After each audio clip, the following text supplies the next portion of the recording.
After we finish with the roof, we're going to go inside. But for the purposes of this video, we're going to cover plumbing next. So I've got a report I've already done, so we'll go to residential report, plumbing, start with plumbing. We're going to note, and these are pre-checked, whether it's public water or well water, and then public sewer or septic. Generally just leave the supply pipes left as pre-checked as copper and plastic, and the drain as plastic and lead. However, if there's galvanized or lead, please note those. Next, on the micrometer, when you first got to the home, you should have noted whether the micrometer was stable, unstable, whether it was one of the smart meters, and then also we're going to note if it's a well and septic, we'll check NA. If it's underwater, not visible, buried, please mark those and add a picture. Typically, water meter locations in the front yard, although not always, so please update this one. And now, the main water shutoff location should be the meter, unless you're on a house with well and septic. As we're walking around the house, doing the exterior, we should note where the gas meter location is. Typically, it's in the backyard or the side yard, although occasionally it's behind a fence, in the front yard, or if we're out in the real property, there may be a propane tank. If there is a propane tank, please grab a couple of pictures. One of the general picture of the tank, and then a couple of pictures underneath the lid that shows where the pressure gauge is and what it looks like. Typically, the gas shutoff location is always going to be the meter or the tank. Also, when we're walking around the property, we're going to look for a visible clean out. Most of the time, they're in the backyard. Occasionally, they're in the front or side yard. If there is not a visible clean out location, we're going to go to plumbing evaluations and repairs and note that there was not a visible clean out present. After we've gotten inside, we'll see what kind of sink they have, whether it's a double, single farm, triple. On jet tub access, what we're going to do here, if they have a jet tub and there's access to get underneath it, obviously we'll mark yes. If not, no. If they don't have a jet tub, it'll be NA. And then we'll take a picture of the jet tub access with the panels off, and then a short video with the jet tub running, and that way we've got some video evidence showing what it looks like. Also added where the GFCI is for the jet tub, if they have one or they don't, or if not applicable, and go ahead and take a picture of that.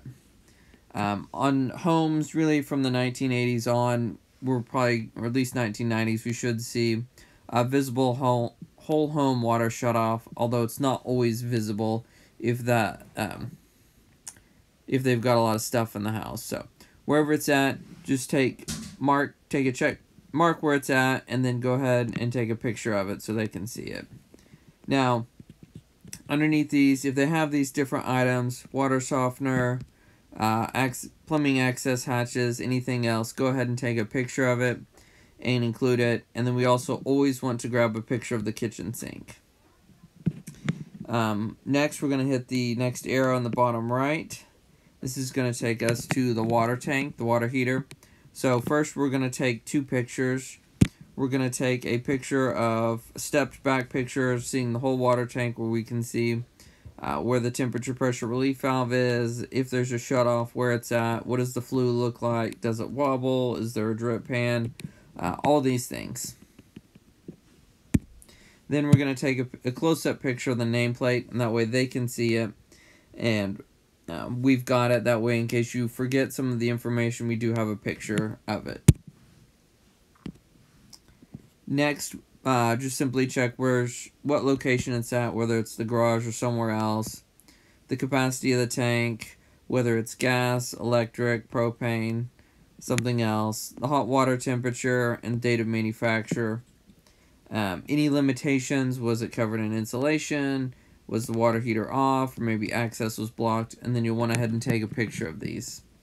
Next, very simply, just go through this list and mark anything as needed and take pictures as applicable. So for something like scalding water or aged water tank, there's not going to be a picture, but for flue clearance or corrosion on the lines, then we will need pictures for that. So go through this entire list, check everything applicable. And then we're also, if there's any tank damage or they put a screw nail through there, please include pictures of those. And then where the shutoff valve location is, if we don't already have it somewhere else, like missing an accessible shutoff valve. Once you've got the water heater complete, we'll go to the evaluations and repairs section. We're going to go ahead and leave the disclaimers checked.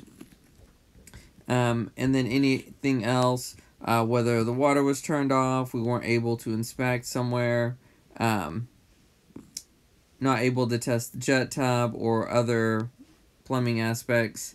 We leave damaged loose fixtures and corrosion and rust pre-checked because they are so common. If it's not there, that's okay, uncheck it. But if they are there, be sure to include pictures. We've also got other common things are slow draining, leaks, caulk grout, and you can go ahead, please be very familiar with this list. Oh, here we go. If we can't find a clean out, go ahead and check this box so that they know we recommend having one, and it lets them know they don't have a clean out. But you're going to want to be very familiar with this whole list of everything in here. And then if there's something that you don't see in here, you can definitely add it. Also want to show one more thing real quick. So we do have a comment for a licensed plumber. If there's something particularly big or important, go ahead and check licensed plumber. We'll go ahead and hit this arrow here and then type in what exactly the issue is, and then that way they know what's going on and the licensed plumber can have a little bit of a head start. So this is how we're going to do fill out the plumbing section. If you have any questions, please reach out.